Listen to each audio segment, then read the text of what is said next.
Pela fé cristã, a última ceia foi a última ocasião em que Jesus se reuniu com seus apóstolos para compartilhar o pão e o vinho antes de sua morte. O cálice que ele usou naquela noite foi motivo de veneração dos primeiros cristãos e de cobiça por parte de muita gente. Era preciso preservá-lo. Seriam os Cavaleiros Templários os guardiães secretos do cálice da última ceia? Eles conheceram e visitaram a América antes do descobrimento de Cristóvão Colombo? Teriam sido as minas do México e do Peru a fonte de sua grande riqueza em ouro e prata?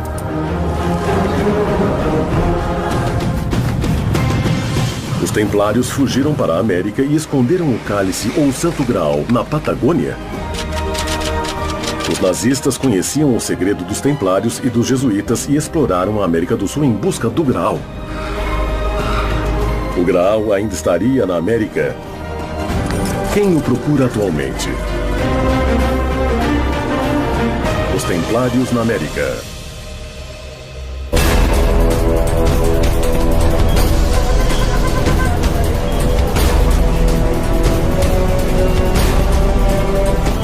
Estaria o Santo Graal, o cálice de Cristo, na América? São muitos os que buscaram por décadas o tesouro dos Templários, o Santo Graal. Os nazistas buscaram o Santo Graal em lugares variados do mundo, inclusive nas Américas. A campanha de propaganda nazista se alimentou de uma série de objetos vindos da antiguidade, buscando na Idade Média o elemento diferenciador da Alemanha frente aos outros estados europeus.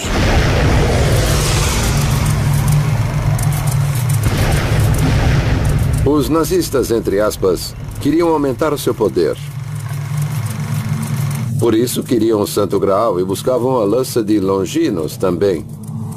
Uma coisa complementa a outra, já que um é símbolo masculino e o outro feminino. O Graal é um símbolo feminino. Queriam porque eram símbolos de poder ou porque achavam que poderiam lhes dar mais poder. Alguns afirmam que os nazistas estavam convencidos de que o Graal estava na América. Muitos vinculam Hitler à busca ao Santo Graal e alguns pesquisadores confirmam essa teoria. Mas existe uma investigação em particular que se concentra na busca ao cálice sagrado na América Latina. Há um grande interesse em encontrá-lo porque supostamente o Santo Graal tem poderes místicos que, dependendo de como são manipulados, podem trazer o bem ou o mal. Por isso, tanto interesse de muitas seitas de encontrá-lo. Existem muitos lugares onde dizem que o Graal está. Mas vários pesquisadores dão a América como o destino verdadeiro. Sabemos que Hitler e o nacional-socialismo tinham enviado pessoas ao mundo todo procurando a lança de Longinos e o Santo Graal. E isso os levou à América muito antes dos fins da década de 1930. Os nazistas seguiram os passos dos templários porque consideravam que o cálice sagrado era muito mais que um objeto antigo. Para eles, o Graal seria a chave para o nascimento de uma nova humanidade. Mas nem todos têm a mesma teoria sobre ele. A palavra Graal ficou famosa a partir do ano de 1190, quando um poeta e escritor francês fez uma obra de teatro e disse que ficavam num Graal as hóstias consagradas do cristianismo. Foi Robert Baron que relacionou precisamente o Graal ao cálice utilizado por Jesus Cristo na última ceia e que posteriormente José de Arimateia utilizou para recolher o sangue de Jesus Cristo no momento da crucificação. José de Arimateia, que era o dono físico do Graal, porque era dono da casa onde foi feita a última ceia, decide fugir. Ele é uma das pessoas mais próximas de Jesus e se encarrega, segundo a tradição evangélica, do sangue que sai do corpo e de lavá-lo, segundo o ritual judaico, e depositá-lo. Dizem desde então que José de Arimateia o levou oculta e secretamente para um lugar não especificado na Britânia da época.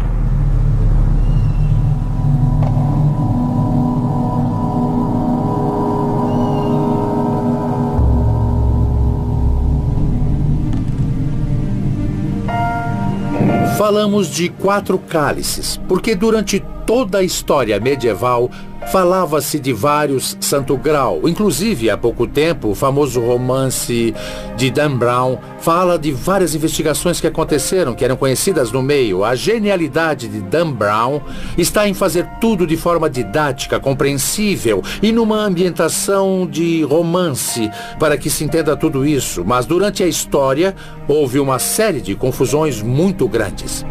Durante séculos, a história do cálice, ou Santo Graal, foi transmitida de geração em geração, alimentando o mito e, acima de tudo, o mistério.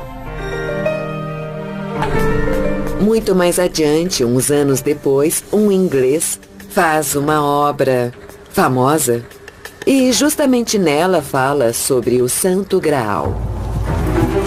No relato José de Arimateia e a História do Graal, escrita por Boron, Jesus, já ressuscitado, aparece para José de Arimateia e entrega o Graal a ele para que ele leve à ilha de Britânia e construa lá a primeira igreja cristã em Glastonbury. Lá também deveria ser criada uma dinastia de guardiães cavaleiros para manter o Graal a salvo. Seriam os famosos Cavaleiros Templários os sucessores dos primeiros guardiães do Graal? Templários é um nome genérico que se dá aos pobres cavaleiros de Cristo e do Santo Sepulcro de Jerusalém. Foi uma ordem militar internacional fundada em 1120, com o objetivo de proteger os peregrinos que faziam a viagem até a Terra Santa. Mas quando chegam à cidade de Jerusalém, o rei Balduíno I diz que vai dar um lugar a eles no que foram as cavalariças do tempo do rei Salomão. E daí em diante eles adotam o nome de Templários. Templários porque vão viver no templo de Salomão. Os Templários tinham direito sobre suas conquistas na Terra Santa e podiam construir fortalezas e igrejas próprias, o que deu grande independência e poder a eles.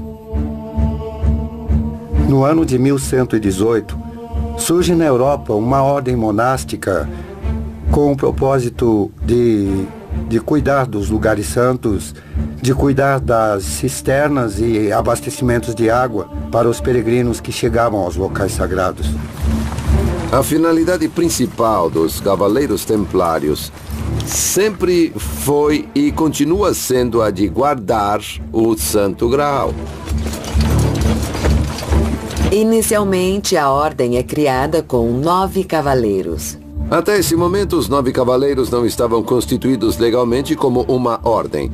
Mas esses 9 cavaleiros ficaram utilizando a ordem do templo durante 15 anos.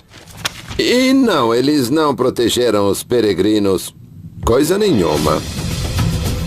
Dizem que a Ordem do Templo rapidamente obteve sua fama e poder graças a todas as suas riquezas. Em dado momento, o dinheiro, as riquezas que os templários chegam a ter é tão grande que eles criam o primeiro banco que a humanidade vai conhecer. Em consequência, o que vem a partir da segunda metade do século XI é um intenso processo de monetarização da economia e a introdução de metais preciosos na economia europeia. De tal maneira que no território mediterrâneo se inicia um crescimento do comércio e com ele o desenvolvimento do capitalismo mercantil, como vamos conhecer no século XV. Foi uma descoberta assombrosa para a humanidade porque foi a primeira vez em que ninguém teria que transportar valores através de rotas e de passagens, tornando os roubos impossíveis. Com uma ordem de pagamento expedida pelos templários, era como se o dinheiro tivesse passado de um banco para o outro, como fazemos atualmente através das redes de internet. Com isso, os templários, que tinham domínios em toda a Europa Ocidental, mas cuja zona privilegiada de atuação era precisamente a Terra Santa, vão se tornar, digamos, intermediários importantes dessas redes de comércio. Assim, eles ganharam algum privilégio sobre as rotas comerciais e, em consequência, se beneficiaram da chegada de metais preciosos. Em consequência, por um outro lado, esses metais preciosos podiam ser revertidos em seus próprios domínios. A Ordem do Templo conseguiu obter um grande poder econômico e em muito pouco tempo criando ao seu redor uma grande intriga sobre a origem de sua riqueza. O pesquisador Alejandro Vega Osorio sustenta a teoria de que a riqueza dos templários vinha de um novo continente e chegava em um porto secreto. O porto de La Rochelle era um poderoso porto militar secreto que a Ordem Templária tinha nas margens do Atlântico, na França. Esse porto concentrava todas as negociações templárias. Todos os caminhos convergiam para esse porto onde não entrava ninguém. Mas era nesse porto que chegava a prata que vinha da América, prata que saía do Paraguai, já processada em forma de lingotes, e era embarcada no porto de Santa Catarina, no Brasil. E a América ainda não tinha sido descoberta. Quando a ordem foi fechada no ano de 1307, muitos templários que fugiram da fogueira pegaram esses barcos. O mito e a lenda também dizem que alguns desses barcos podem ter vindo para a América.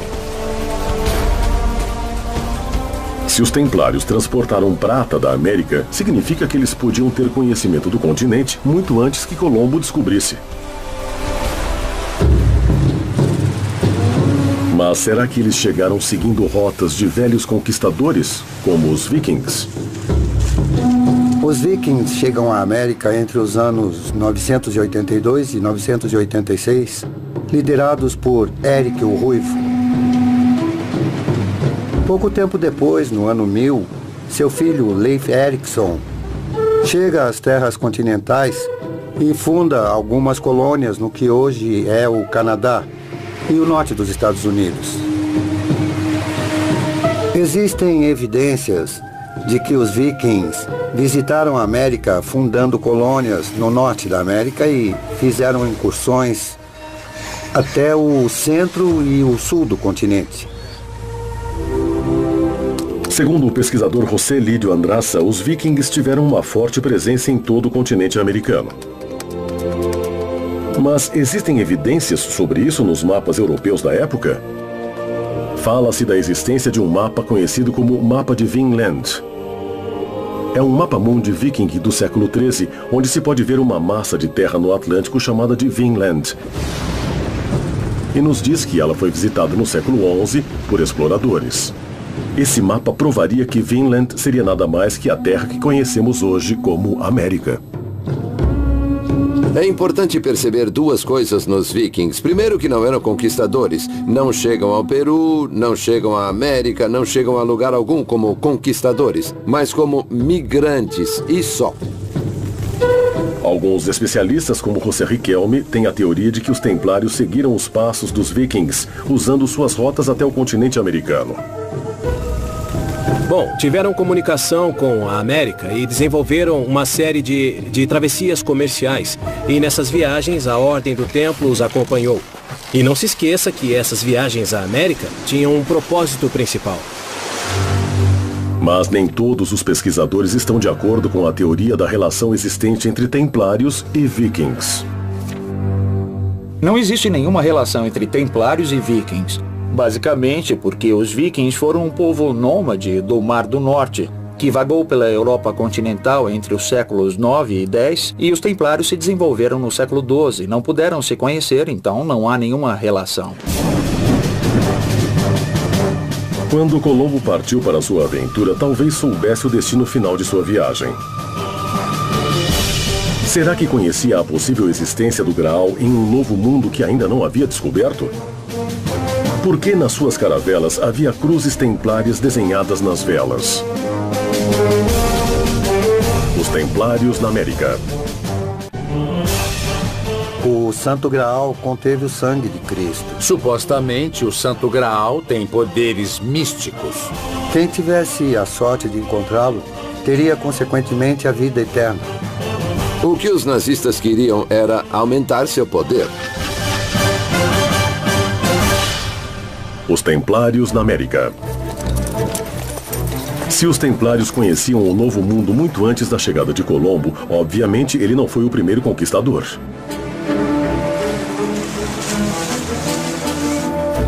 Era por isso que havia cruzes templárias desenhadas nas velas dos barcos de Colombo? Ele esperava chegar a um reino templário? Cristóvão Colombo vai a Portugal, onde se casa com a filha do grande mestre dos Cavaleiros de Cristo de Portugal. E assim tem acesso à biblioteca do grande mestre. Nessa biblioteca estavam uns mapas. Alguns são conhecidos, certo? Onde aparece a América. Por isso, quando Colombo tem a ideia de descobrir a América, ele já sabia onde ia. Estava muito seguro de onde ia. De acordo com os documentos, parece que os chineses chegaram à América pelo Pacífico em meados do século XV, mas isso não teve maior significado. Portanto, da perspectiva histórica, o descobrimento da América, chamado assim, só corresponde a Colombo e ao ano de 1492, ainda que todos saibam que o primeiro que denominou essas terras como continente foi Américo Vespúcio. Cristóvão Colombo, em 1492, partiu do Porto de Palos, na Espanha, atravessando o Atlântico, até chegar a uma ilha chamada de Guanahani, nas Bahamas. Cristóvão Colombo entra para a história como descobridor da América, mas na verdade ele não descobriu a América, eles já mantinham rotas secretas, rotas comerciais. Ele diz que vai chegar a Cipango, vai chegar às Índias, que vai trazer ouro, prata, especiarias, etc. Mas sabia exatamente onde iria. Ele iria à América. Porque a América já era conhecida.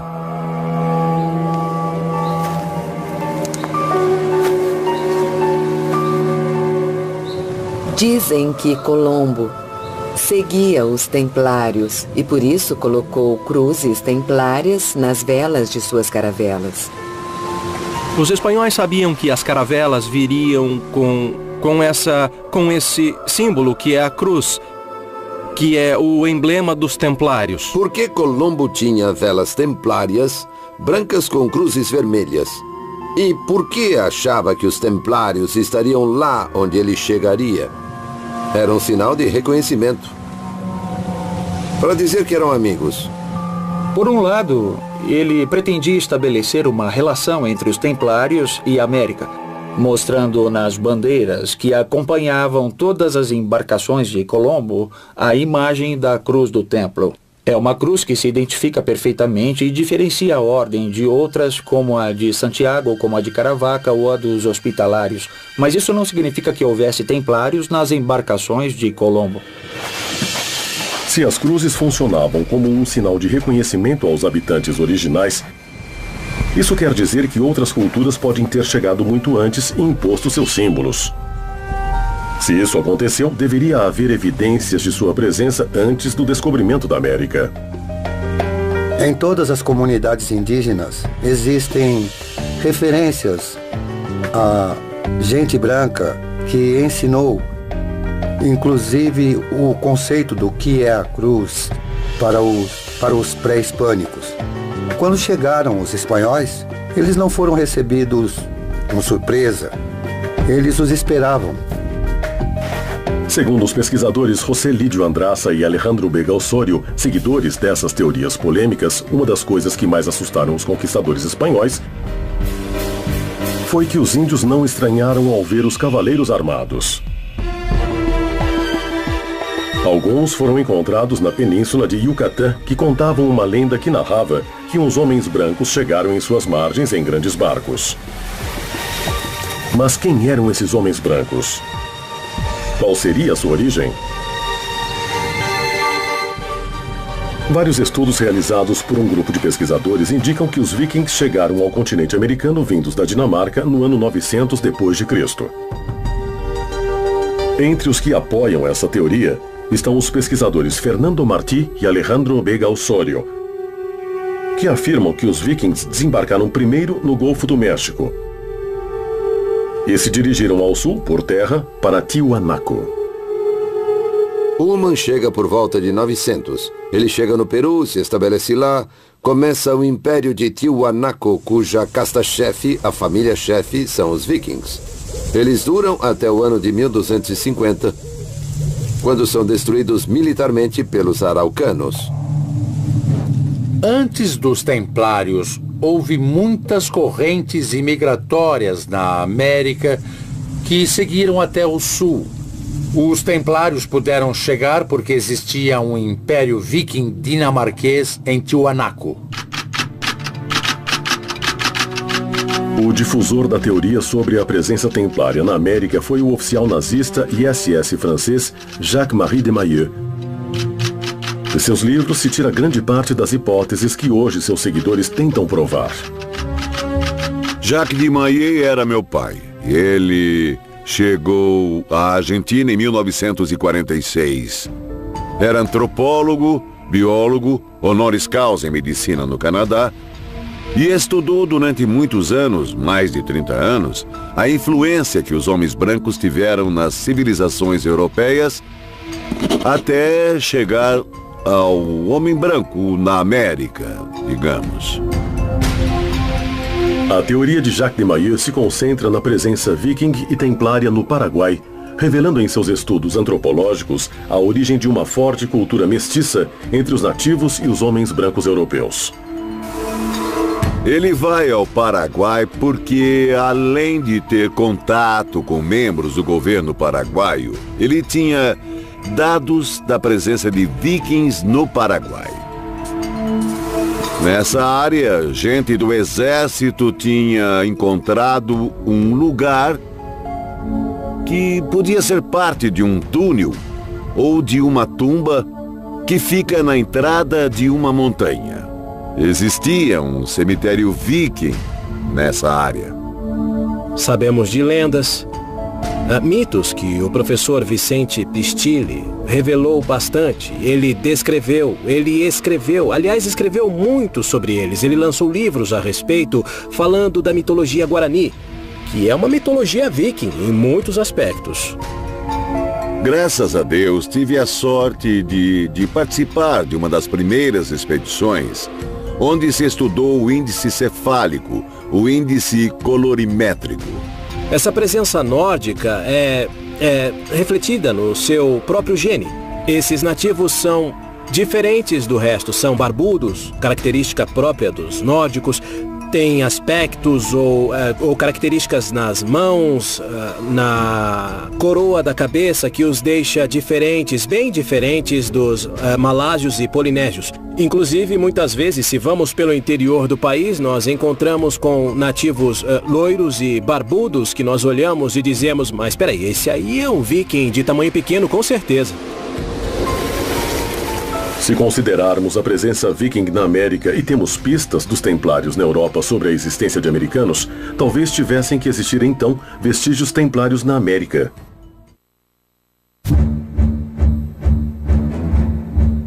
Segundo o pesquisador José Lídio Andraça, existem várias evidências vikings e templárias em toda a América Latina. Uma das provas mais importantes é a que se encontra em Tilapa, município de Guerrero, no México, conhecido como o Pé de Cavaleiro. Na região da montanha de Guerrero, onde estamos, em Tilapa, encontramos evidências de que os vikings, para sinalizar as rotas que eles percorriam pelo continente americano, imprimiam pegadas humanas sobre as rochas. Se essas provas forem verdadeiras, nos revelam uma forte presença templária e viking na América. O importante nessas pegadas é que estão viradas todas invariavelmente para o norte. Jacques de Maillet nos diz no seu livro que Colombo chegou depois, se referindo a elas como sinais de que os templários passaram por essas terras pelo continente americano. Essas descobertas de ruínas e vestígios nos revelam que existiu uma forte presença viking e templária no México. Isso indicaria que a ordem tinha muito interesse nesse novo continente. Mas o que eles buscavam? O objetivo final era a criação de uma nova ordem mundial? Podem ter transportado o Santo Graal da Britânia para o México para esse fim ou buscavam outra coisa nessas terras? Os Templários na América. Por que Colombo tinha velas templárias? E por que achava que os templários estariam lá onde ele chegaria? Dizem que Colombo seguia os templários E por isso colocou cruzes templárias nas velas de suas caravelas. Antes dos templários, houve muitas correntes imigratórias na América. Os templários, para sinalizar as rotas que eles percorriam pelo continente americano, imprimiam pegadas humanas sobre rochas. Os templários na América. O Graal estaria nessas terras da América? Ou as incursões por essas terras estariam relacionadas a outro interesse da ordem? Não existe nenhuma referência em datas que nos indique que o Graal foi transportado ao México pelos templários. Portanto, se o Graal está na América e ele está na América, nós temos que buscá-lo e talvez mais próximo do que nós pensamos. Existem algumas versões que se referem ao traslado do Graal ao continente americano. Fala-se na Argentina. Foram encontrados elementos que indicariam o claro poder econômico que tinham os templários e que revelariam um importante segredo relacionado a um mineral retirado desse continente: a prata. Muitos pesquisadores asseguram que os templários buscavam na América esse mineral muito valioso para a Europa. A exploração do ouro é coisa de muito tempo, e isso não foi só um resultado da presença viking e templária, que já era conhecida. O mistério está em de onde tiravam a prata, de onde extraíam a prata, que era cunhada e circulava na Europa. A Ordem do Templo na América cunhava a prata e usava esses caminhos. O Peabiru, que era o caminho que os vikings utilizavam para poder transportar a prata e o ouro das minas da Bolívia até o Atlântico. Segundo as investigações do antropólogo Vicente Pistilli, a Rota da Prata nascia nas minas da Bolívia, descia até o sul dos rios, chegando ao Paraná e ao Rio de la Plata, para atravessar o Atlântico até um porto estratégico na costa norte da França chamado La Rochelle. Os templários participaram de todo o processo de desenvolvimento do capitalismo. Desde o século IX, a Europa assiste a um crescimento econômico impulsionado por um aumento demográfico e por um crescimento na produção de cereais. A partir dos templários, podemos dizer que se cria o banco no mundo, os primeiros bancos que vão existir no mundo. E por que isso? Porque a partir de um concílio ecumênico, eles vão ter poder de aceitar dinheiro. A prata era um meio adequado à transação. Por isso se diz que os templários buscavam a prata. Segundo conta o pesquisador Pistilli, os incas do Equador imprimiam prata em moedas com apenas uma face. Eles adquiriram esse conhecimento na Europa. Os caminhos eram muito perigosos nessa época e os templários tinham guardas em cada 24 horas de caminhada. A prata era um mineral muito escasso. Nem na África, nem em toda a terra conhecida naqueles tempos, existia quantidade suficiente para que os templários manejassem suas transações econômicas. Você não tinha dinheiro, não era em espécie. A espécie era depositada no lugar de saída, se davam aos templários e eles te davam uma letra de câmbio. Uma das descobertas mais importantes sobre o manejo da prata e o adiantado sistema financeiro dos templários foi feita pelo pesquisador da SS, Jacques-Marie de Maillet. Entre as descobertas feitas pelo meu pai no Paraguai, e que para ele é de muita importância, porque encerra toda a pesquisa que tinha feito sobre a viagem dos templários à América antes de Colombo, foi quando ele encontrou uma fundição de prata. Não sabia o que era aquela canaleta até que um engenheiro informou que é onde ela fica quando ela é fervida, quando a prata está quente, aí ela produz uma espuma e tudo mais. E a prata era fundida e transformada em lingotes para poder ser transportadas nos barcos como lastro. Entre as descobertas dele há um molde de terracota de barro cozido, que é exatamente do mesmo tamanho dos lingotes que depois, em algum momento, se descobriu que eram os lingotes da prata que os templários levavam para a Europa. Construíram várias catedrais em todo o continente. Seu poder econômico superava o do Papa. Os templários, como eram grandes construtores e tinham uma grande experiência, chegavam trazendo seus construtores. Traziam pedreiros, maçons. Na realidade, a tradução de maçom é pedreiro.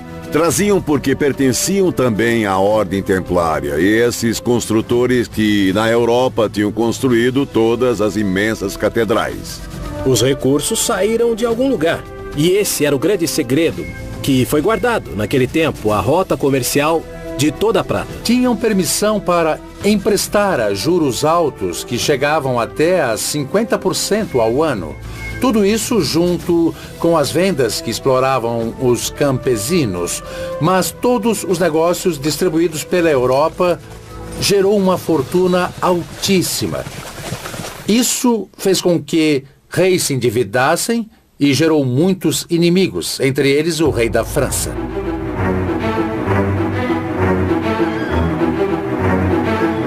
Ao alcançar um grande poder, eles conseguem fazer com que várias ordens religiosas que existiam comecem a vê-los com maus olhos. Também o poder político na França, nessa época, começa a rivalizar com eles, por terem criado uma espécie de Estado dentro do Estado. Tudo isso vai acabar gerando uma espécie de ataque da igreja de um lado e do outro lado do rei da França, para que definitivamente se encerrasse essa ordem. Os templários tinham conhecido a América e possivelmente exploraram suas riquezas. Seu poder e influência começaram a diminuir. Com a negação de Jacques de Molay, o destino da ordem foi selado.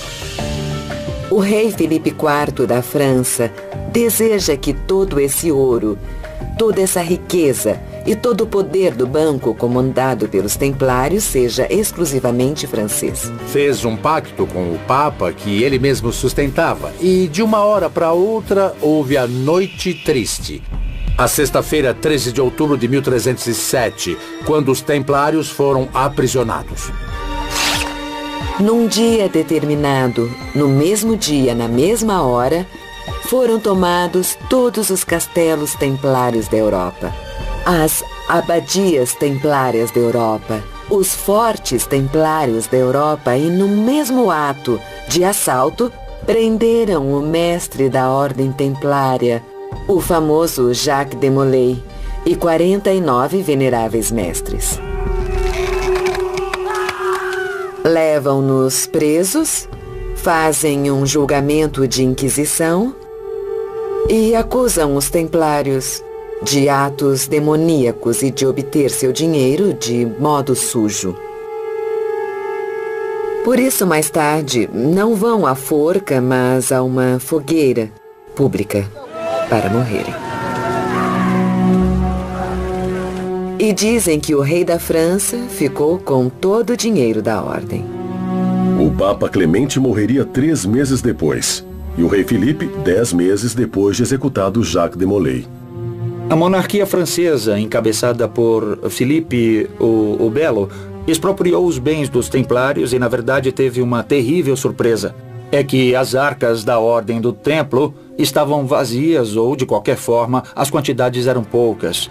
Isso não significa que o tesouro tenha desaparecido ou tenha sido transportado magicamente à Antártida, ao Paraguai ou ao México. Apenas não havia dinheiro nas arcas públicas.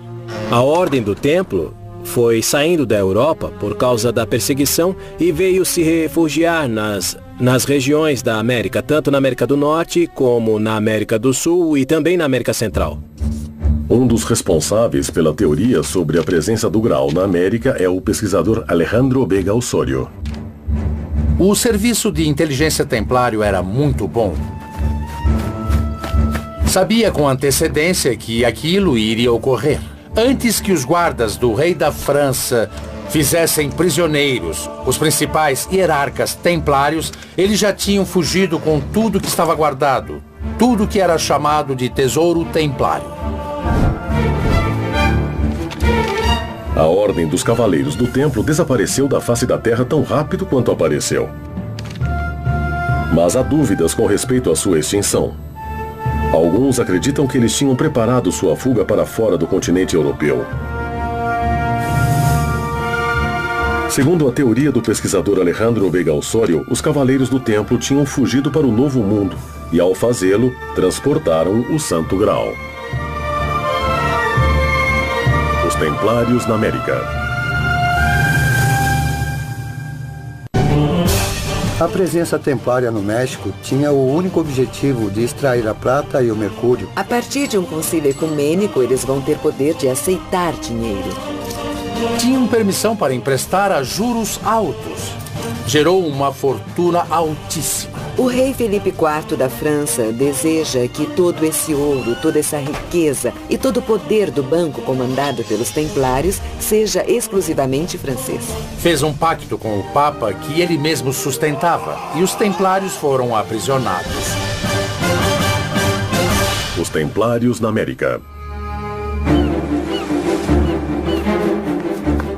Os cavaleiros templários se refugiaram no Novo Mundo quando caíram em desgraça na Europa, ocultando aqui seus tesouros, entre eles o Santo Graal.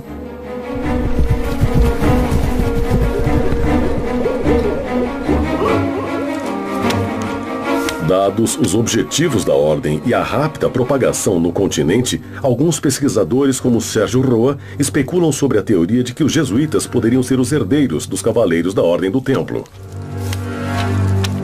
A relação entre jesuítas e templários pode ser vista em alguns pontos diferentes. Por um lado, se tratam de ordens que, sendo reconhecidas pela Igreja, têm uma série de atribuições especiais. Sabe-se perfeitamente das grandes quantidades de terrenos, de imóveis e de riquezas que conseguiram em muito pouco tempo, tanto os templários como os jesuítas, na América principalmente. Santiago do Chile, Chile.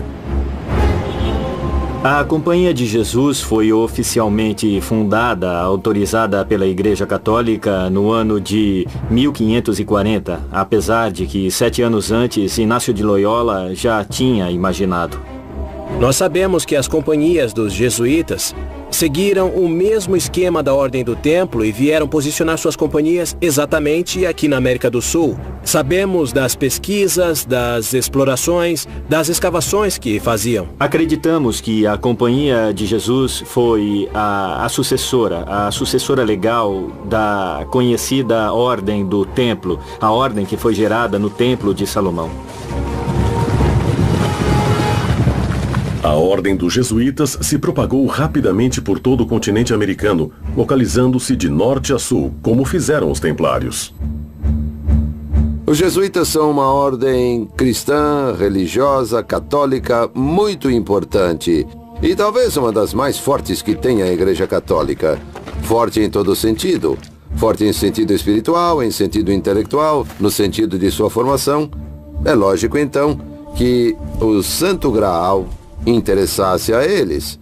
Era um interesse em Deus, um interesse no Espírito Santo. Os jesuítas se constituíam como uma ordem e diziam eles que onde estivesse um jesuíta estava toda a companhia. De tal maneira que a educação se tornou a arma mais poderosa que a ordem poderia ter. Mas não tem nada a ver com os templários. Existe um livro que vincula a América aos Templários e à Ordem Jesuíta chamado Typus Mundi, editado em 1627. O Typus Mundi é um texto que consiste em uma série de desenhos feitos pelos jesuítas. Uma das coisas mais curiosas em relação a esse livro é que na primeira lâmina encontramos o fundador da Ordem dos Jesuítas de pé num mapa correspondente à região da América do Sul. É um livro curioso de alquimia do século XVIII, que contém uma série de lâminas que vão explicando os pecados. Vários alquimistas, como Cancelli, que foi discípulo de Fulcanelli, analisam o livro de uma perspectiva alquímica. Por que os Templários e depois os Jesuítas adquiriram esse poder? Seria o conhecimento sobre a localização do Graal que os tornava intocáveis? Os jesuítas também se interessavam pelo Graal? Nessa busca, os jesuítas chegaram ao sul da Argentina e sul do Chile através da busca das míticas cidades dos Césares. Os templários tinham conhecimentos metalúrgicos muito avançados para a sua época e, segundo dizem alguns pesquisadores, os jesuítas os herdaram. Uma suposta prova desse poderio metalúrgico dos jesuítas é a manipulação de um suposto meteorito, o VEAS 01, encontrado no Chile. Segundo Rodolfo Novakovich, pesquisador desse tema, os jesuítas trabalharam o meteorito utilizando técnicas metalúrgicas templárias. Nós fizemos no ano de 2007, em outubro de 2007, uma apresentação à Sociedade dos Meteoritos para validá-lo como meteorito ou descartando que ele fosse um meteorito. Até agora não pudemos ter essa certificação. Do ponto de vista químico, não tem as características necessárias para ser uma rocha proveniente do espaço. É praticamente um pedaço de ferro puro, ou seja, tem uma concentração de níquel muito baixa. Não é compatível com as rochas terrestres nem extraterrestres. E ainda há o magnetismo. A rocha é fortemente magnetizada, o que contradiz a teoria dos aços. O meteorito VEAS 01 foi encontrado em um terreno que até 1767 foi parte da fazenda La Olleria, propriedade dos jesuítas da colônia. Os jesuítas alemães foram os que trouxeram as técnicas alemãs de metalurgia. Existem 2 orifícios dentro do VEAS 01 que não tem uma explicação lógica. Dá uma impressão de que se utilizou algum elemento, algo de alta temperatura para extrair partes. Mas, bem, pode ser que tenha sido utilizado como base para extrair o metal e usá-lo em outros utensílios. Parece que na época só os jesuítas tinham capacidade suficiente para extrair material desse meteorito, para manipulá-lo e fabricar o que chamam de cálice de caleira. Sabe-se que naquela época se construíram 2 grandes cálices muito interessantes e que um deles levou cerca de 19 anos na sua elaboração. Mas por que tiveram tanto trabalho? Qual seria a importância desse cálice? Eles fabricavam um cálice e sobre ele gravavam as coisas que queriam manter entre um sacerdote e outro. Mas depois de ser trabalhado durante 19 anos com o material extraído do meteorito VEAS 01, dizem que o cálice foi protagonista de uma história estranha e desapareceu. Nunca mais se soube dele. Como e por que desapareceu? Alguém poderia estar interessado em conhecer o segredo gravado na superfície oculta? Que dado importante poderia estar escrito no cálice? O Santo Graal estaria na localização das cidades dos Césares? Cidade dos Césares, Golfo de São Matias. Existe uma estranha teoria baseada em alguns mitos e lendas que fala sobre a existência de uma cidade mágica em outra dimensão, onde os templários tinham encontrado refúgio.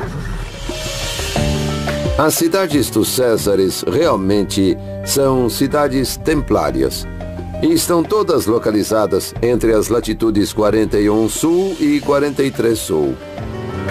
Segundo alguns autores, não havia uma só cidade dos Césares, mas várias cidades dos Césares com distintas denominações, mas sempre sobre a Cordilheira dos Andes, tanto na Argentina quanto no Chile. Segundo Fernando Martí, existem cavernas, túneis e caminhos subterrâneos que se conectariam às cidades míticas dos Césares. Nos mandaram ver uns poços onde se escutava o ruído do mar. Mas o curioso era que estávamos no meio da Patagônia. E realmente há poços. E esses poços respiram. Respiram no verdadeiro sentido da palavra. Inspiram e expiram. E tem uma sinuosidade nessa inspiração e expiração. O único fenômeno natural que tem esses ritmos são as marés. E nesse túnel está a cidade. Está essa cidadela onde o Graal se encontra. Dizem que o Graal se encontraria em uma cidade oculta. Mas são muitas as histórias que mencionam esse tipo de lugares mágicos e secretos. Um desses lugares fica na província de Córdoba, no centro da Argentina. uma região conhecida pelo nome de Cerro Uritorco. Um lugar cheio de mistérios onde os templários parecem ter deixado alguns vestígios. Mas isso é possível ou só se tratam de ideias baseadas em antigas lendas? Os Templários na América. Os jesuítas são uma ordem cristã, religiosa, católica muito importante. É lógico, então, que o Santo Graal interessasse a eles. Com a capacidade tecnológica que tinham, eles construíam um cálice e sobre ele gravavam as coisas que queriam manter entre um sacerdote e outro. Por circunstâncias misteriosas, ele desapareceu. Os Templários na América. Segundo uma interpretação do mito do Cavaleiro Parsifal, ele teria escondido o bastão no Cerro Uritorco, em Córdoba, Argentina. E segundo Fernando Martí, tempos depois, em meados do século XX, Orfélio Ulisses o encontrou. O que ninguém sabe é se o Santo Graal estava junto. O que chamam de bastão de comando, se convencionou chamar assim, foi descoberto por um senhor que aparentemente era de etnia indígena e se chamava Orfélio Ulisses Herrera. Esse homem tinha estado no Tibete, numa espécie de retiro que havia lá, e lá no Tibete lhe disseram que ele encontraria um bastão de comando. Ele veio, atravessou a cordilheira, chegou em Córdoba, pediu informação, chegou ao Cerro Uritorco e seguiu até o lugar que lhe foi indicado. Lá começou a jogar pedras com as mãos e de repente tocou numa coisa. Puxou essa coisa e era o bastão de comando. O professor Guillermo Alfredo Terrera, na época era o professor titular de antropologia da Universidade Nacional de Córdoba e era um especialista, pode-se dizer, nos cometingones. Era um especialista nos cometingones e também em Uritorco. E foi ele, na verdade, quem nos iniciou nesse tema e nos aconselhou, ele já estava um pouco velhinho, e nos aconselhou a irmos até o sul buscar o Graal. O mito no qual se baseiam alguns pesquisadores diz que o bastão de comando que Parsifal trouxe seria para eles uma prova inequívoca da existência do Graal na zona do Cerro Uritorco, na província de Córdoba, na região central da Argentina. Os nazistas buscavam algo além do Graal. Dentro dessa ideia, dentro desse desejo de ir conseguindo esse tipo de peças míticas, Hitler queria o bastão de comando porque ele acreditava nessa hipótese de que ele daria poder a quem o possuísse.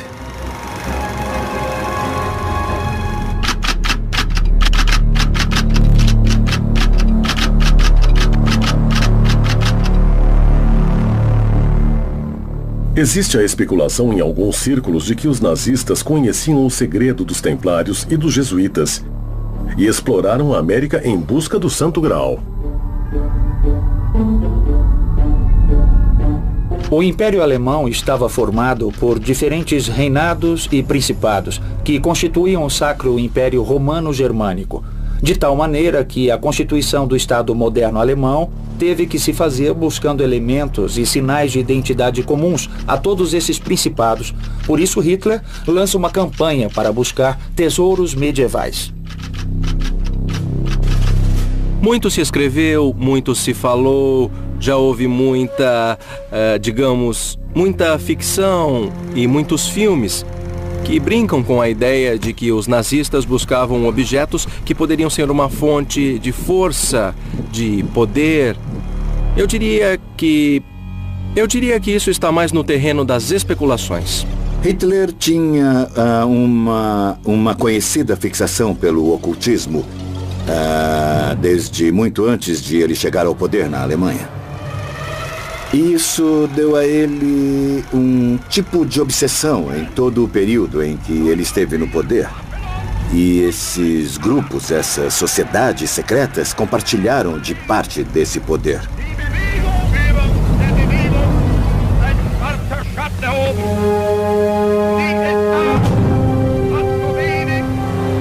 Dentro desse perfil esotérico e ocultista que tinham os nazistas, particularmente Hitler, o Santo Graal era uma peça que não podia faltar, digamos, em sua coleção de objetos míticos.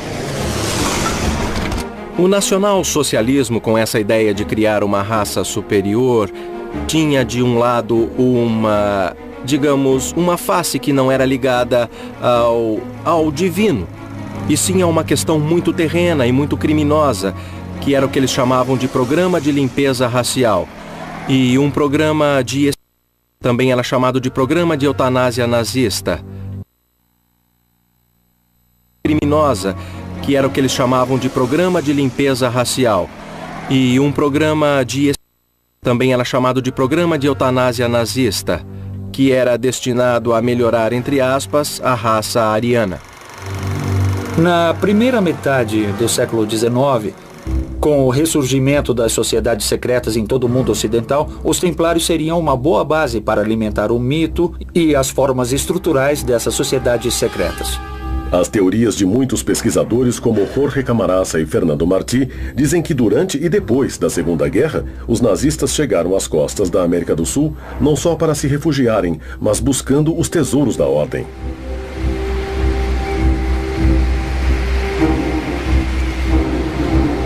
Depois da Segunda Guerra, há um tipo de êxodo de criminosos de guerra e de nazistas em geral, mesmo os que não foram criminosos de guerra, principalmente para a América Latina. Sabemos que Hitler e o nacionalsocialismo tinham enviado pessoas ao mundo todo procurando a lança de Longinos, com a qual Cristo havia sido perfurado, também a Arca da Aliança, e tinham buscado o Santo Graal. Agora, isso os levou a esses pontos da América muito antes, lá no fim da década de 1930. O senhor Heinrich Himmler, que era o chefe da SS, sabia que o Graal estava na Patagônia.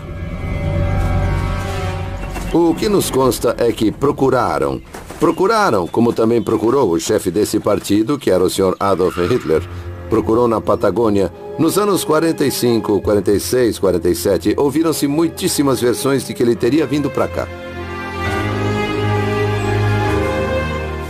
Alguns nazistas sabiam dessa hipótese dos templários na América.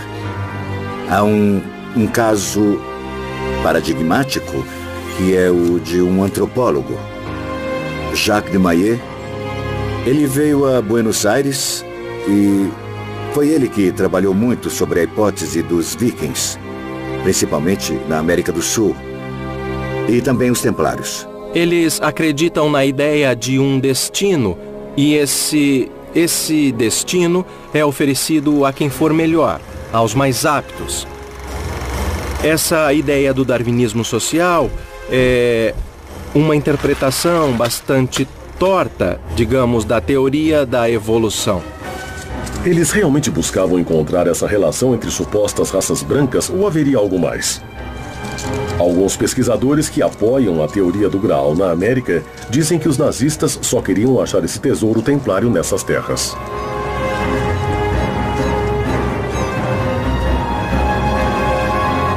Os Templários na América.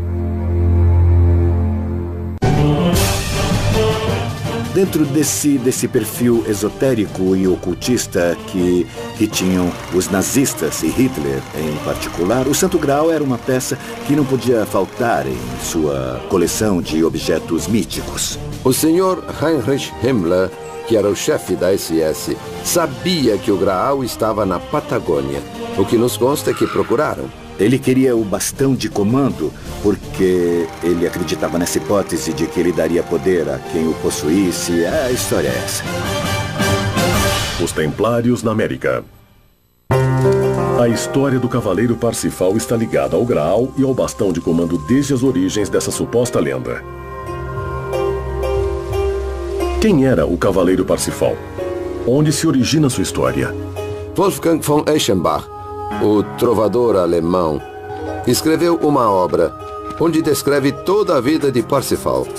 Von Eschenbach é muito conhecido porque ele foi o autor do libreto de Richard Wagner para a ópera Parsifal. Percival galês, ou Parsifal, é um cavaleiro terreno. Isso quer dizer que não tem um ar sacro particular, mas representa todos aqueles homens que, com seu trabalho, sua piedade e, sobretudo, por levarem uma vida de acordo com os valores eclesiásticos, lhe é concedido a graça de contemplar o Graal.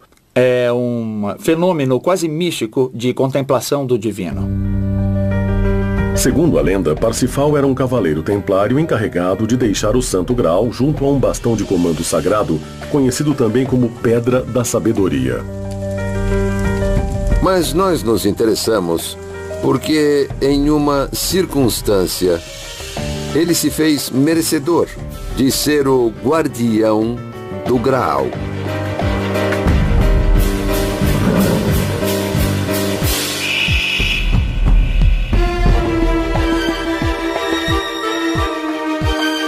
Não sabemos se Parsifal é uma pessoa, ou se são várias pessoas que têm o mesmo nome, ou se é um cargo que designa o encarregado do Graal, porque o encontramos no ano 700 e vamos encontrá-lo no ano 1300 também. Então, 600 anos não é todo mundo que vive. Segundo pesquisadores, Parsifal chegou a uma terra estranha e buscou o local para depositar sua preciosa carga: o Santo Graal e a Cruz dos Templários.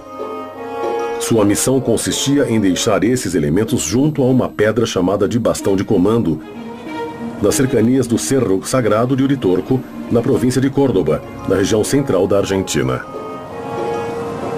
O Cerro Uritorco é uma área que tem anomalias magnéticas muito importantes. As bússolas dão voltas em falso no local e ele é conhecido desde tempos remotos como um centro religioso. Neste lugar teria sido depositado o Lapis Exilis, e dele se origina a história de Orfélio Ulisses e de Guilhermo Terreira, seu discípulo, que recebe esse bastão de comando.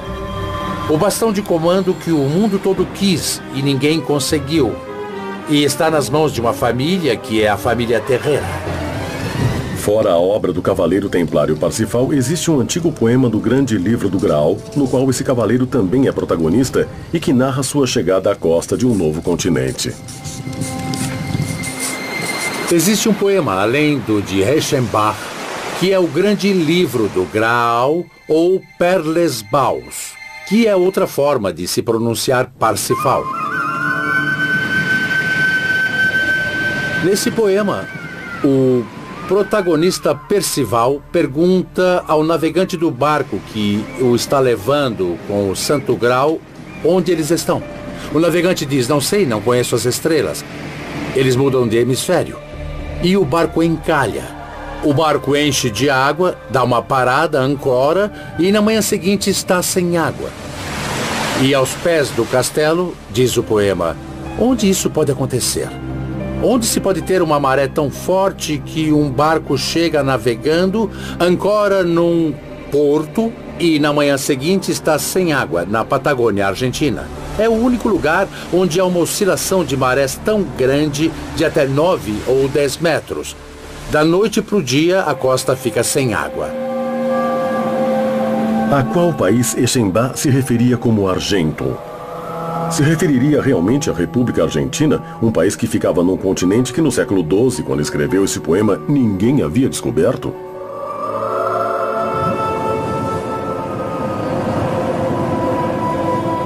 Parte do tesouro templário está na Patagônia, precisamente nas cercanias de Telsen e sob o planalto de Somuncurá. O Graal e o bastão de comando escondidos, segundo os escritos por Parsifal, foram intensamente procurados pelos nazistas. Entre as hipóteses que os nazistas tinham nesse afã de coletar várias coisas, eles chegaram a pensar na possibilidade dos templários terem trazido o Santo Graal à América do Sul. É indiscutível a presença nazista na América, no Paraguai e em tudo o que seria o Brasil, a Argentina, a Bolívia, o Uruguai. E não estamos falando só apenas dos nazistas do Terceiro Reich. Estamos falando de 1943, 1945. O senhor Heinrich Himmler que era o chefe da SS, sabia que o Graal estava na Patagônia. Por isso havia tanto interesse da Alemanha nazista na região. Por isso chegaram submarinos nazistas na Baía Sem Fundo. Nesse lugar, há muito mais do que se pensa. Nem todos os nazistas se estabeleceram e exploraram o centro da Argentina. Também se dirigiram mais para o sul do país, para a Patagônia, atrás de rastros do Graal. Depois da Segunda Guerra, aconteceu um tipo de êxodo de criminosos de guerra e de nazistas em geral, mesmo os que não foram criminosos de guerra, principalmente para a América Latina. Sabe-se que muitos submarinos nazistas chegaram à costa da Patagônia e também se fala de sua chegada à Antártida durante e depois da Segunda Guerra Mundial. Era só uma via de escape ou tinham uma missão secreta relacionada à busca do Graal? A chegada dos submarinos nazistas à costa argentina durante e depois da guerra tinha a ver principalmente com o desembarque de algumas pessoas e de alguns bens.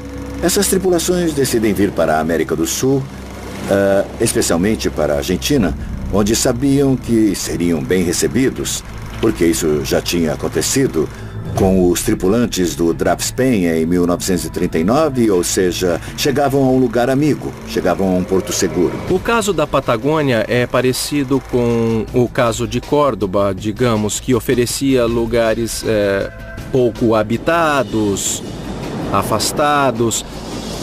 Aqueles que vinham da Europa alpina, eu vou chamar assim, encontravam na Patagônia, quando chegavam, um espaço, um local similar à geografia de onde eles vinham. Depois da rendição alemã na Segunda Guerra Mundial, em 10 de julho de 1945, o submarino U-530 se entregou em Mar del Plata. E em 17 de agosto do mesmo ano, o submarino U-977. Há muitos documentos que provam a chegada dos submarinos. Há documentos da Marinha Argentina, há documentos das polícias das províncias, inclusive há documentos da Armada que falam em contatos de guerra, onde foram retiradas cargas de submarinos da profundidade. O que buscavam os submarinos nazistas na Patagônia? Há uma voz corrente que diz que há um Santo Graal na Argentina. Nós dizemos que é um dos 4, mas só falta mostrar. Por que tantos alemães nazistas se estabeleceram no centro, em Córdoba, e no sul, na Patagônia? Eles esperavam encontrar o Graal e o bastão num lugar cheio de símbolos e lendas templárias?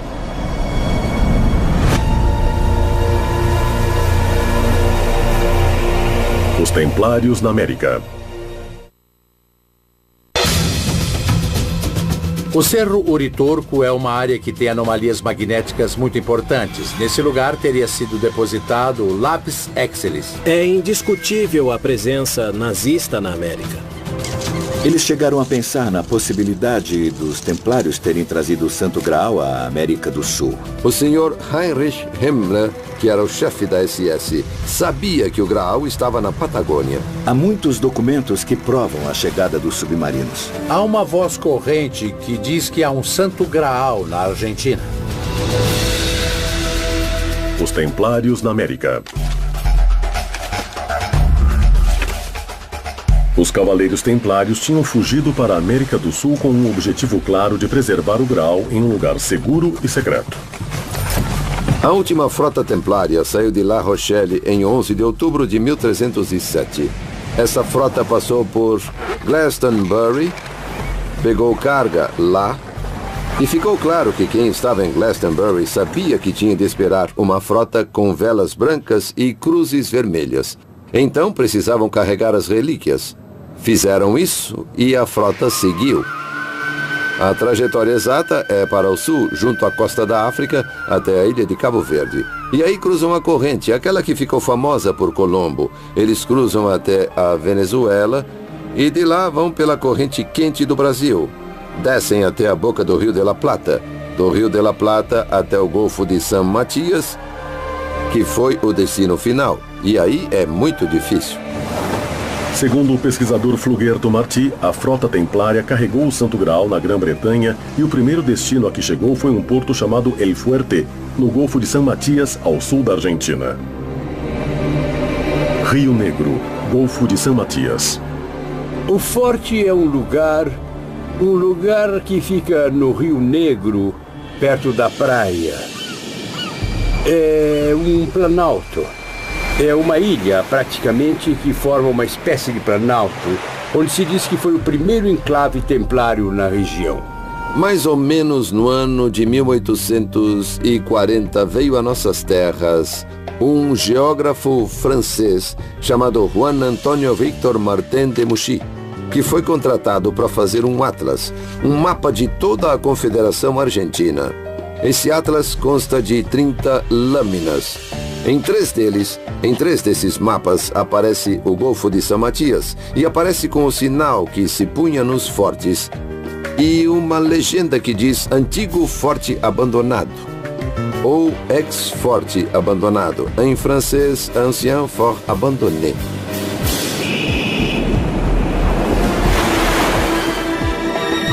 Trelew, província de Chubut, Argentina. Museu Paleontológico Egídio Ferúlio. Não conheço o Forte Argentino, como se chama lá com esse nome, mas aqui em Chubut houve um forte muito famoso que foi o Forte San José, localizado no Golfo de San José, na Península Valdez. Os geólogos denominam barreira um planalto elevado isolado na beira do mar. Sobre ela foi construído o forte. A barreira, como chamam naquele planalto onde está o forte, é natural, não é construída. O forte foi construído em cima dela. Já o cais parece ter sido construído, porque em um dos lados, o que não recebe mar forte ou não recebia o mar forte, porque agora essa terra subiu toda, tem uma espécie de uns cilindros que são tipo tijolos, de um material estranho. Sabe, é como uma areia dura. Tudo bem ordenado e, por isso, parecem ter sido fabricados. Se os templários desembarcaram nessa região da Patagônia, é provável que tenham deixado mais marcas como as que parecem ter deixado no México e no Paraguai. Dadas as supostas provas recolhidas anteriormente, essas marcas continuariam nos lugares?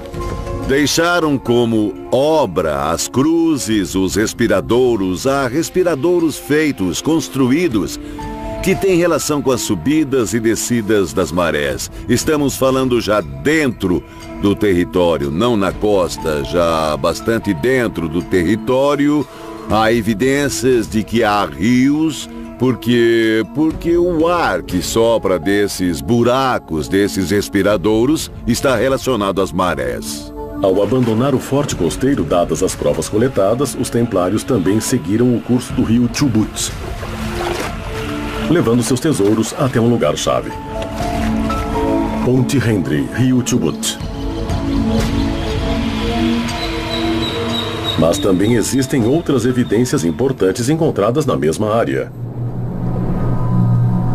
Cemitério Moria, Trelew, Argentina. Há um cemitério galês com umas 50 tumbas mais ou menos, muito antigas. Mas há uma tumba, uma tumba que é a mais antiga de todas. É uma relíquia. As tumbas que podemos ver no cemitério galês de Trelew são dos primeiros habitantes galeses que chegaram aqui na região. E uma tumba muito importante que tem uma característica muito especial. Tem um S em símbolo de serpente, está entrelaçada. Principalmente, isso é símbolo de um trabalho alquímico. Para esses pesquisadores, esses restos arqueológicos confirmariam certamente a presença templária na Patagônia Argentina. Eles teriam deixado escondido aqui o Santo Graal? Podemos averiguar que é fidedignamente esse símbolo. Porque sabe onde vemos esse símbolo? Nas igrejas templárias do sul da França. Esse símbolo se chama crismon. É um símbolo de Cristo, mas que os templários utilizavam. Os povos galeses buscaram sua terra prometida nesse canto do mundo? Teriam feito isso por acaso onde os templários se estabeleceram séculos antes? Talvez eles também seguissem o caminho do Graal.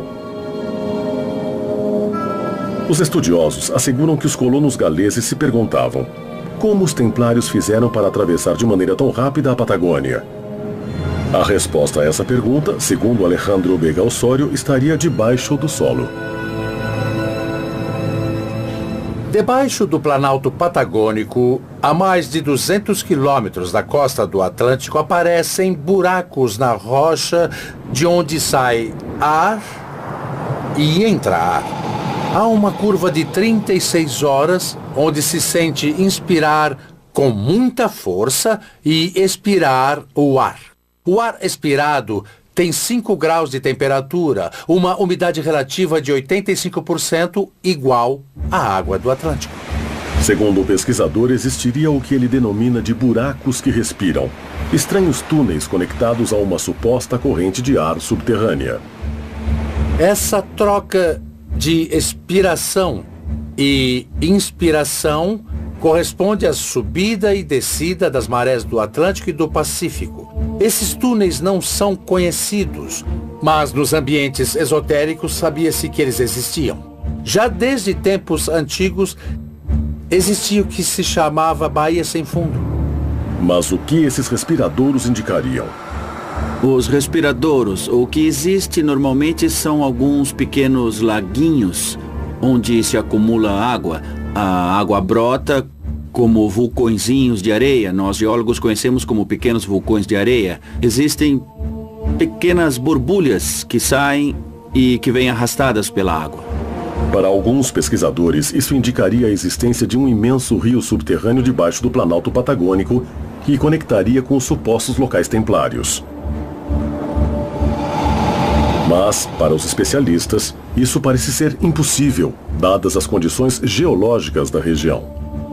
O Planalto de Somuncurá é um grande planalto de origem vulcânica de idade terciária, ou seja, que tem aproximadamente uns 10 milhões de anos. E esse platô vulcânico se localiza na zona norte de Chubut e sul do Rio Negro e abarca milhares de quilômetros quadrados. Há um canal subterrâneo que une o Atlântico ao Pacífico, bem justamente entre as latitudes 41 e 43, que vai do Atlântico até o Pacífico e vice-versa, não? As águas subterrâneas não se unem de um oceano ao outro. As águas subterrâneas às vezes terminam internamente em bacias endorreicas e algumas drenam até o mar. Vemos como desaguadouros nas margens da costa, mas não vão de um mar ao outro. Há alguns pesquisadores que dizem que os misteriosos poços ao longo do Planalto de Somuncurá são a chave para encontrar o lugar onde descansa o tesouro templário. Esses poços respiram. Respiram no verdadeiro sentido da palavra, inspiram e expiram. E essa expiração e inspiração formam uma sinuosidade. O único fenômeno natural que tem esse ritmo são as marés. Checamos a temperatura e a umidade no Serviço de Hidrografia Naval de Buenos Aires e nos disseram isso está em contato com o mar.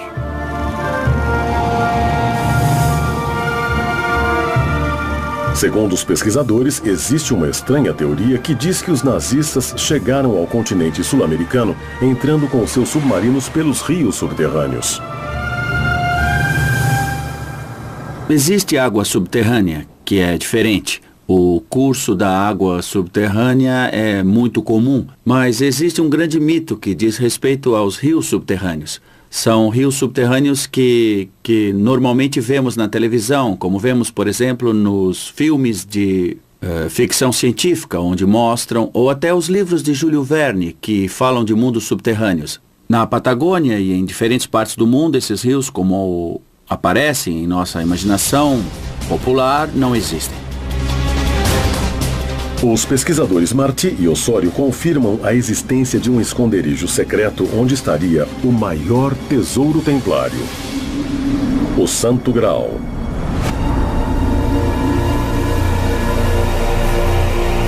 Os Templários na América. Esse forte é um planalto, onde se diz que foi o primeiro enclave templário que houve na região. O Planalto é um grande planalto de origem vulcânica. Os nazistas buscavam o Santo Graal na Patagônia, por isso chegavam submarinos nazistas na Baía Sem Fundo. Nesse lugar há muito mais do que se pensa. Os Templários na América. Até onde a pista do rio subterrâneo nos leva na Patagônia? Quais são as pistas para se chegar ao Santo Graal? Esse lugar realmente existe? Na província argentina de Chubut, há um pequeno local chamado Telsen. Essa é a região da última morada do Santo Graal? Telsen é um vale que fica em Chubut, que significa o lugar dos ancestrais. E quem fundou esse lugar se chamava John Morley, muito parecido com Jacques de Molay, que foi o mestre templário. A cidade de Telsen é conhecida pelos glifos, formas e desenhos formados por uma cadeia de grandes pedras. Uma das provas mais fortes da presença dos templários na área são os glifos de Telsen, onde estão desenhados em pedra, vistos do ar com grande magnitude, glifos de 200 metros de largura com cavaleiros, espadas. Foram cobertos com tamariscos, com árvores, para que o local não pudesse ser escavado. Alguns membros da comunidade científica e especialistas em geologia põem em dúvida as teorias que falam na existência de cavernas ocultas e dos supostos glifos com figuras desenhadas na terra. A localização de Telsen é na parte sul do Planalto Somuncurá. Nessa região há pedras de diferentes origens e de diferentes idades. Há pedras de idades jurássicas, muito antigas, até pedras terciárias, de uns 8 ou 9 milhões de anos. Há pedras tanto de origem vulcânica quanto de origem sedimentar. Os cientistas continuam sem ter provas desses desenhos chamados de glifos na Patagônia.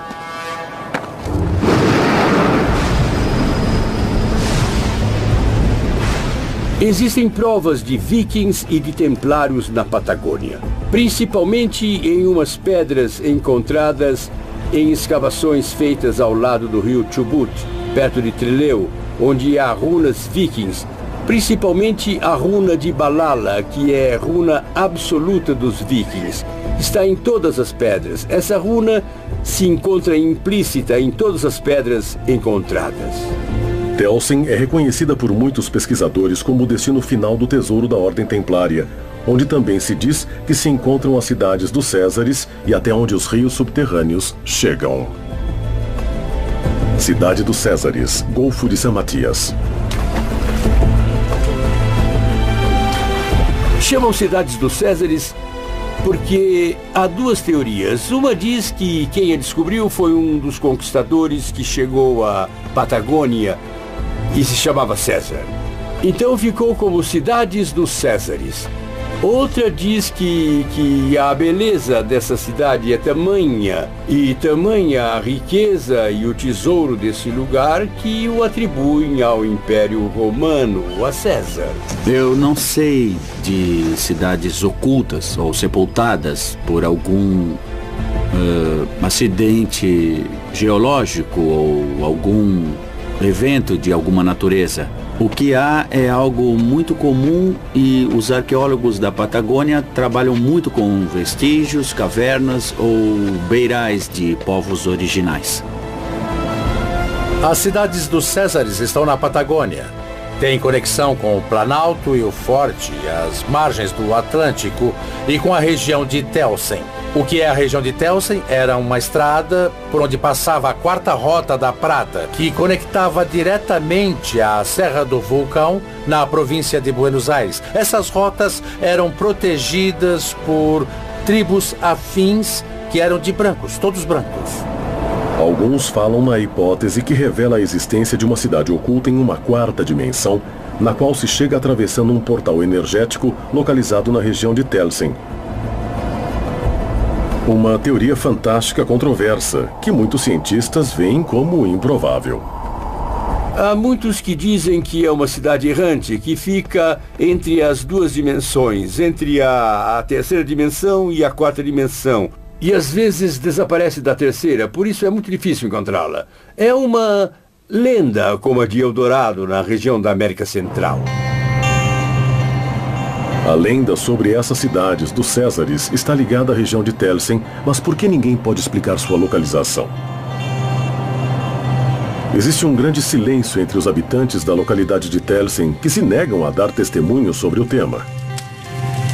O Graal e a Cidade Oculta parecem ser um segredo bem guardado pelos habitantes locais. Um mito difícil de se comprovar, um mistério que ainda continua sem resposta.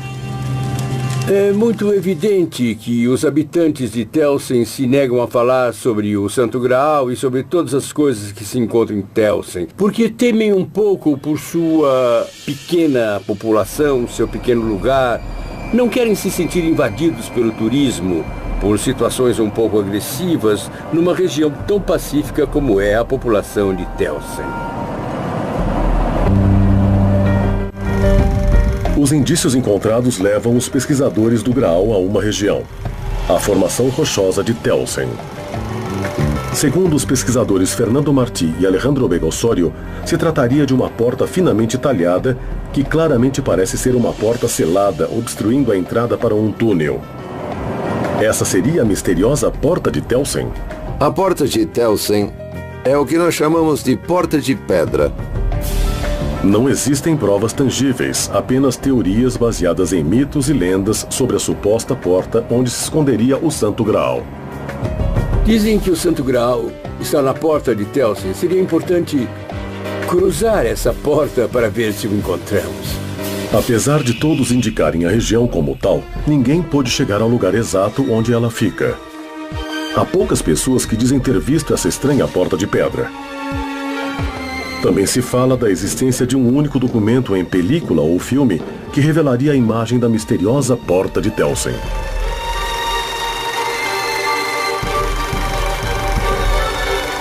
A porta em si é uma caverna que foi selada. Dentro dessa porta, se supõe, e isso é especulação, que haja material templário.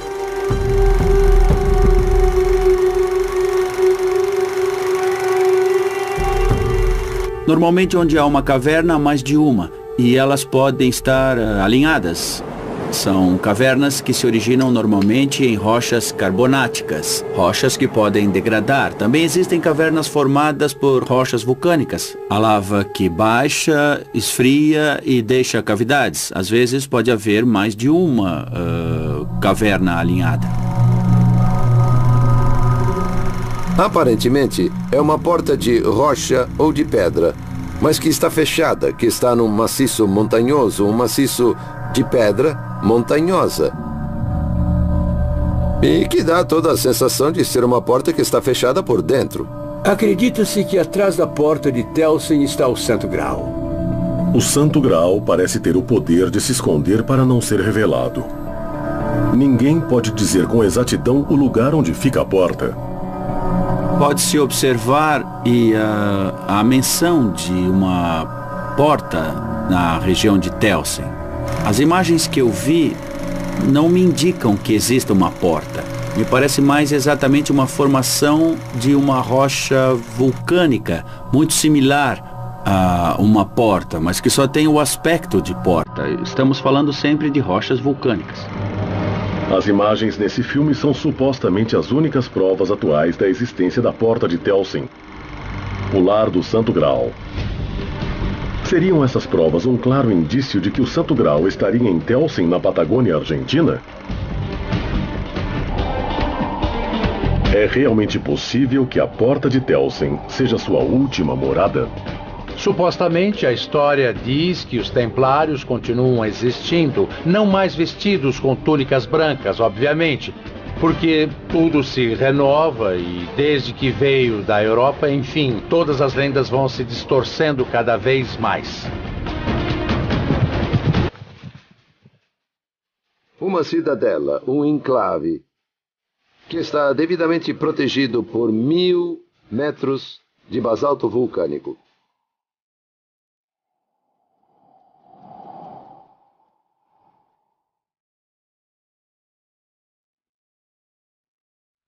A Patagônia Argentina esconde um último segredo sobre o Graal. Um enigma que espera ser revelado. Existem templários em toda a América Latina também, como na Europa. Aqui temos na Argentina a Ordem dos Cavaleiros Templários, com sua sede principal em Buenos Aires. E na Patagônia temos a Preceptoria, pela qual eu sou o responsável. E há templários também no Peru, no Chile, no Paraguai, no Brasil. Formamos a União Templária Latino-Americana, onde se associam todas as ordens de origem templária. Atualmente, não existem templários verdadeiros. A ordem foi desfeita em 1212 pelo Papa Clemente V, de tal maneira que todos os grupos posteriormente que se intitulam templários não têm absolutamente nada a ver com a ordem original, apesar de retomarem a simbologia, os valores, os rituais próprios dos templários. Na Europa existem ordens templárias, vestígios da ordem monástica que estamos falando, que existem com outras características. Eles inclusive buscaram e resgataram muitos conhecimentos transcendentes que permitiram o maior conhecimento dessa ordem.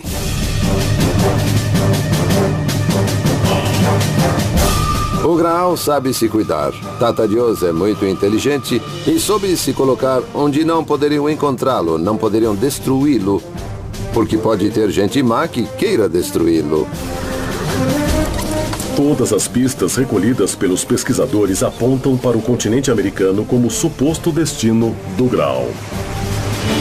Duvido muito que o Graal tenha sido transportado à América, apesar de existirem referências que nos indicam que o Graal foi levado para a Argentina. Acredita-se que o Graal chegou à Patagônia junto com todas as relíquias que saíram do porto de La Rochelle. Pessoalmente, eu não acredito nesse tipo de lendas. Temos que ser respeitosos com a tradição e acredito que seja muito importante resgatar a cultura dos povos.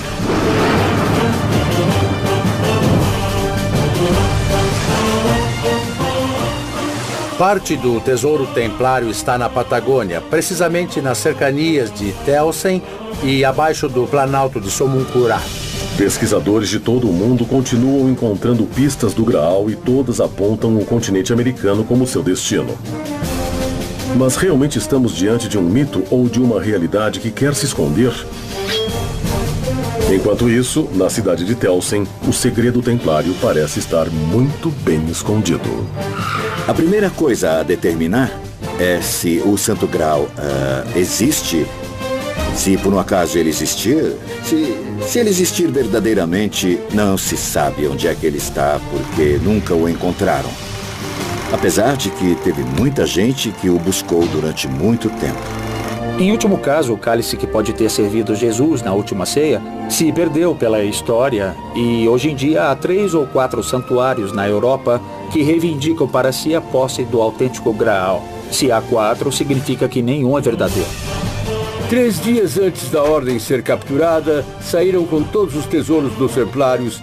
E entre esse tesouro estaria o Santo Graal, a Arca da Aliança e a lança de Longinos. O Graal não pode ter chegado a nenhum lugar porque é uma figura literária, portanto, não existiu. E em todo caso, o cálice que foi usado na última ceia pode ter sido perdido ao longo da história. Nos perguntamos se José de Arimateia poderia ter levado o Santo Graal para a Escócia. E da Escócia, levaria para onde? Eu afirmo que o Santo Graal está atualmente debaixo do Planalto de Somoncurá. Não posso dar mais detalhes, mas sei que ele está em posse atualmente dos Templários.